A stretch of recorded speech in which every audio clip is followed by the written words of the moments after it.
Corps commander house کا نام جناح house Lahore کیسے پڑ گیا؟ جناح ہاؤس کی تاریخ، جناح نے یہ گھر کس سے خریدا؟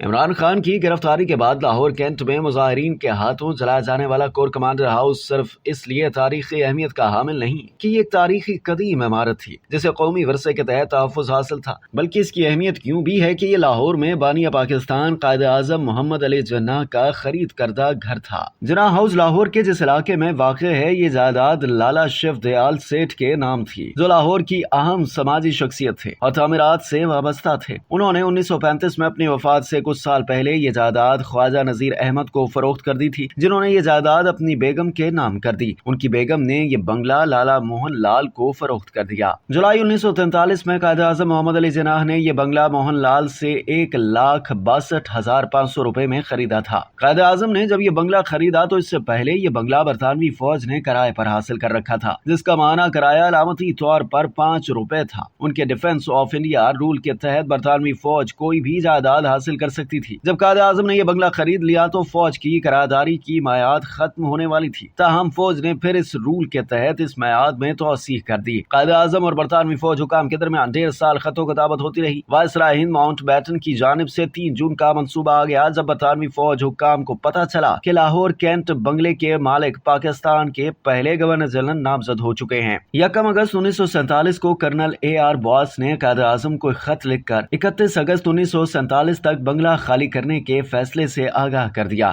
لیکن قائد اعظم اپنی ذاتی مصروفیات کے باعث بنگلے کا قبضہ واپس لینے نہیں آ سکے، تو 31 جنوری 1948 تک کرائے نامے میں توسیع کر دی گئی۔ اب تک کے لیے اتنا ہی۔ مزید جاننے کے لیے سبسکرائب کیجیے ڈیلی جنگ یوٹیوب چینل اور لائک کیجیے ڈیلی جنگ فیس بک پیج۔